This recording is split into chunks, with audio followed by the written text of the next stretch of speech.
All right, let's go to Ralph. Ralph, you're next. Hello. All right, so I've got a hand for you. It's played in a 2-5 game, Hard Rock Tampa, and it's eight-handed. Um, we are 1400 effective, and I have literally zero info on the villain in this case. Um, Hard Rock Tampa. That's a place I've never been to Tampa. Is this a 3 to 1,000 buy-in? yeah, it is 200 to 1,000 buy-in. It's a really good game.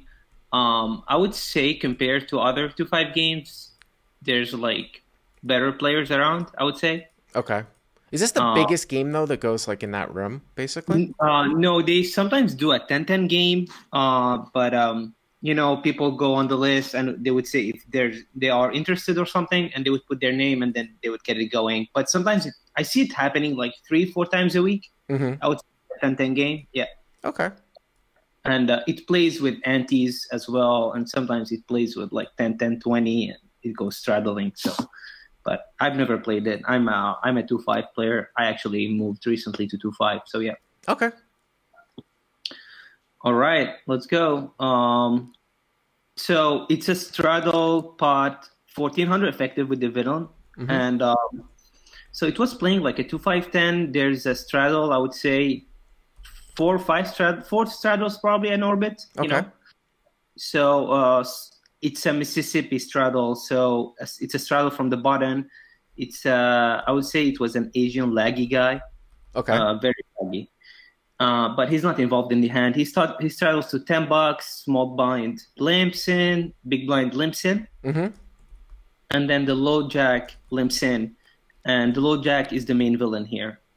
So it goes in, Um, obviously it goes in order, right? Small blind, right, big blind. right, Okay. right. And I'm in the cutoff. I look at King of Hearts, King of Clubs, and usually when it is a straddle pot, I open to 40 when there's no limpers. When there's a limper, I make it 50. I add $10 to each limper. Mm-hmm. So here the count is about, I would say it was 70, but I just go with 75, three green chips, Okay. and I throw it there. Everybody folds except for the low jack who calls. So Now, so you raise to 75, blinds fold, low jack calls, which is similar to how weak that range is going to be. What we right, talked about right. last call, this low jack who could have raised himself over the blinds limping in limps, and now he calls. Right. And not only that, before calling, he didn't really want to call, I can tell, but those players, they just want to see a flop. So before calling, yeah, I was surprised that he just got up from his seat to check my stack. And usually when you do that, you understand the game, you know what's going on. But this guy had like shorts, flip-flops. I don't think he's a good player. So I was surprised that he did that move, to see how much I was playing. Uh-huh. And then he called. So he had 1400. I was covering him. I had 2000. Okay. So and then he calls. So I think now his range looks like pocket pairs, a lot of suited cards, I would say. Just because he was looking at my stack. So we go to the flop. The flop is Jack of Spades, Mm-hmm. Ten of Spades, Mm-hmm. and four of Diamond. Jack of spades, ten of spades, four of diamonds. And you've got king of hearts, king of clubs. Okay. Yeah. Yep. So this is, I would say, a wetish board. So usually I would go for 2/3 in that spot if I'm heads up. But just because I think he's too weak here, and I want him to call with eights, sevens, sixes, fives. I don't know, some trashy cards. So I go to 75.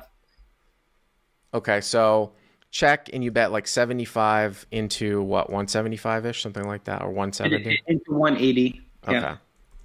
Okay. And then he calls.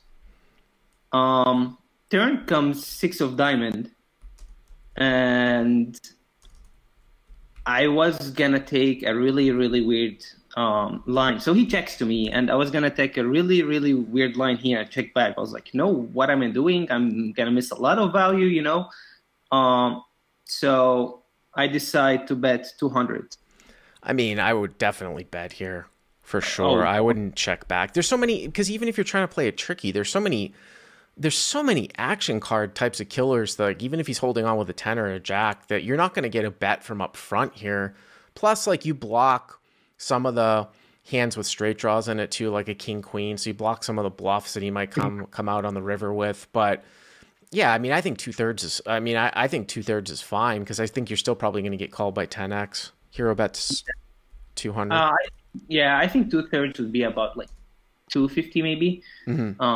I meant to grab 225 by the way before betting because usually I bet 75 and then I go by the turn times 3. But I just went with 200, and then he raises me to $500.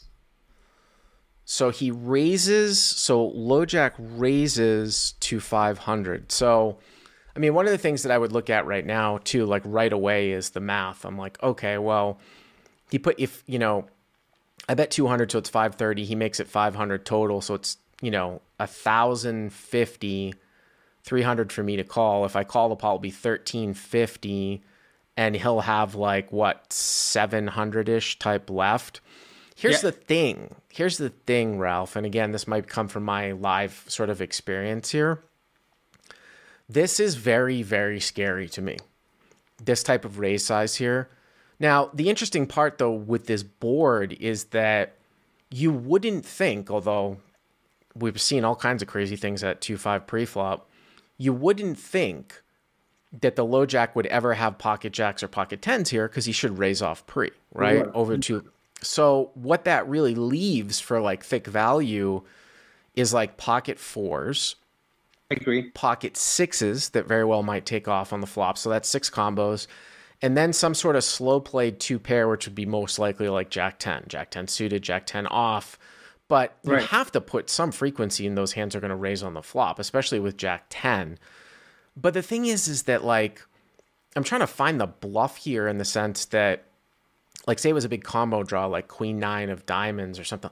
It's just like they're so few and far between. And I feel like the raise size would be larger.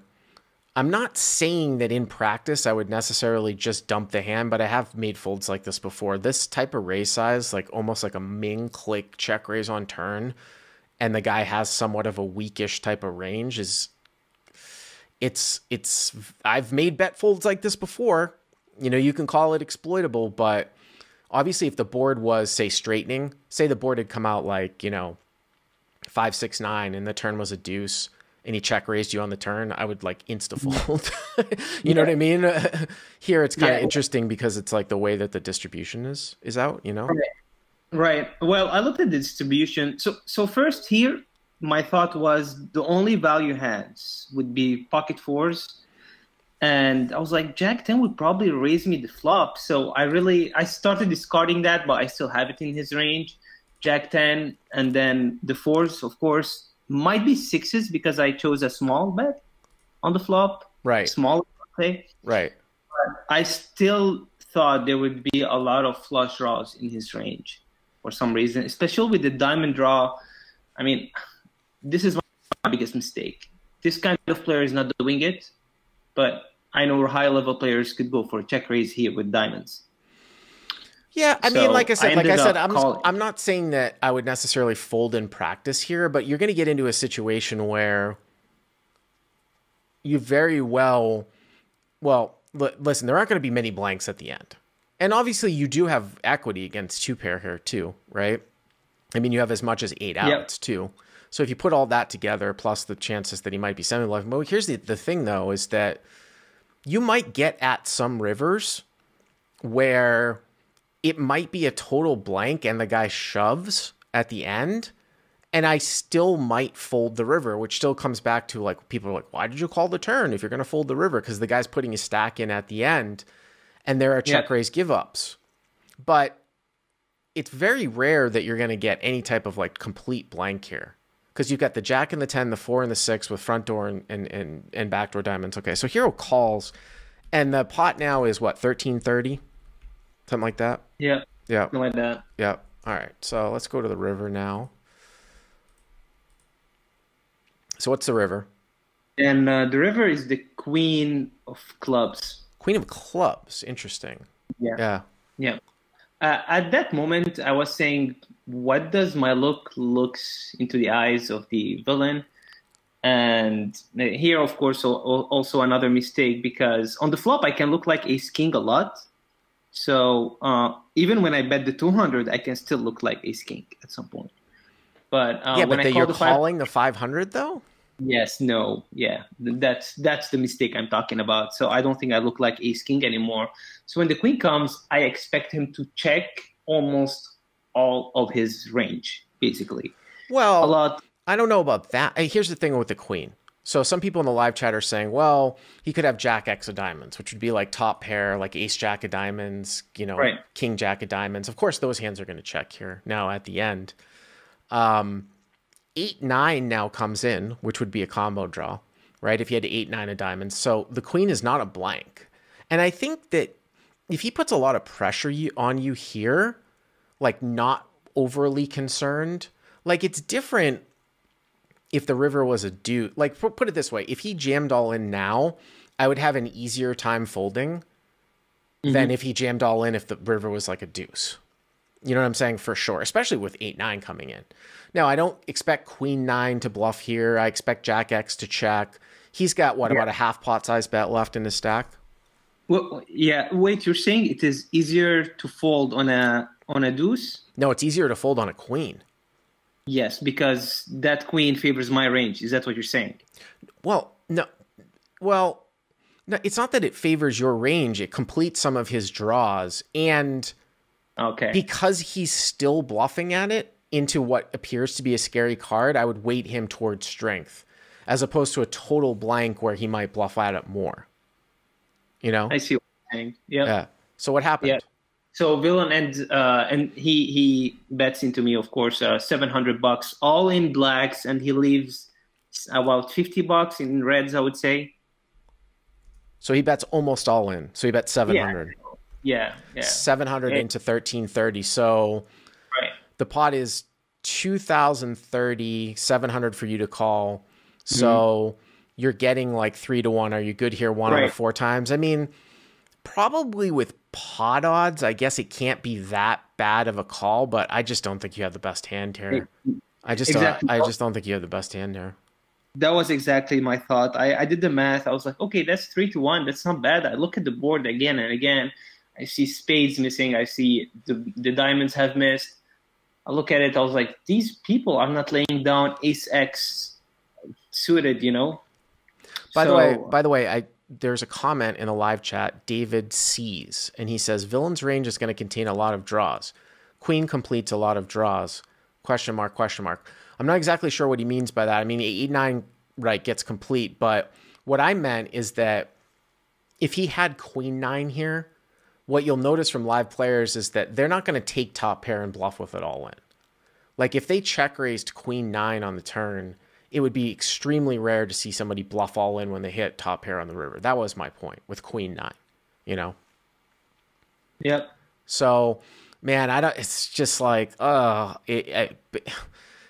mean, you gotta, I don't know how many people, I'm not even saying capable. How many people are there in the pool that will just run this bluff, whether it's a stupid bluff or not? Like this guy's got to either be a fucking maniac or clicking buttons because he's the limper. He limp called. He's check raising you on turn. By the way, to a smallish raise. I told you I'm scared on the turn. And now he's blasting into you basically all in at the end. You don't beat any types of 2-pair either too. I would think that the other thing too here is that, which is actually beneficial for you. A lot of live players now will get scared with like Jack 10 and they won't bet into you. Of course, it should be a bet. Like if I'm playing against you and I check raise Jack 10 on the turn and the river's a queen, I mean, if you river 3 queens, more power to you. I'm still going for value against aces, kings, and ace jack for sure. You know what I mean? So I only have half a pot size bet left, but a lot of guys will get scared. Right. And I will go with value with Jack 10. I don't care. Of course, I go really thin late because I learned that from you a lot. Yeah, but I know those guys, they will check 80% of the time Jack 10. So that's what incentivized me to call again. So you're just thinking that like he's just representing a set only basically and then 8-9? Honestly, yes. Or 8-9. Like yeah, I mean, I get, by the way, 7-8 is a something that people probably don't see out there. 7-8 is a gut shot that turns double gutted on the turn, by the way. If people are looking for some combo draws, a queen 9 and 8-9, a 7-8, all become these combo draws on the turn. Right. Or, 5-7 of spades, something like that. But so you called or what? So yeah, I called, and villain shows Jack 4 of clubs. Oh, Jack 4 of clubs, and he moved all in at the end. Wow. Right. So when he got me like that, I was like, damn, he went so thin against me, and I was really surprised, to the point I questioned myself, is he a really good player for doing that, But like, he put me on kings or aces and he did it, or he's just so bad and got it in with 2 pairs, because some people just, when they see 2 pairs, all right, I'm all in, Yeah, so, I mean, some people were saying queen jack of diamonds, but again, I don't know if I necessarily agree with the jack X of diamonds turn raise, because you bet large enough on the turn. Why does someone need to check raise that? What's the point of that? I mean, I know people are doing like crazy shit. By the way, I want to shout out to Jamin Burton, who's in the live chat. Yeah. Vlogger extraordinaire. But, well, no, I wouldn't say the guy is good for calling pre-flop like this. It's surprising to me that he took this line of slow playing top and bottom, but it doesn't surprise me that you were beaten on the turn. Yeah. Like I said, I just...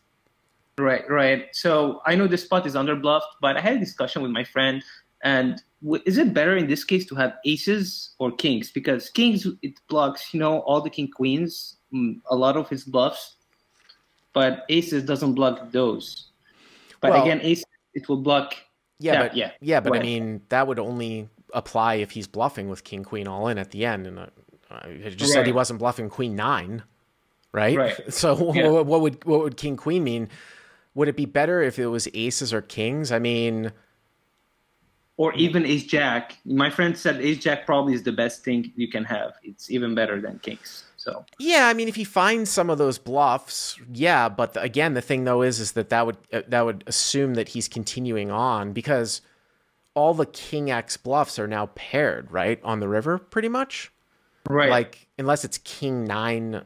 No, king 9's a straight, right? That's another one too, by the way, guys. King 9 suited is another. So I don't think it really makes that much of a difference here. Okay, to be honest with you, for those reasons. But anyways, thanks for the call. Appreciate it. All right, thank you, Bart. See ya. All right. Thanks, Ralph. Hey guys, if you like what you've seen here, please click on the subscribe button and you'll get notified every time we put up a new video. And if you want to check out crushlivepoker.com for the first month free, use the code YTA200. Click on the link right there.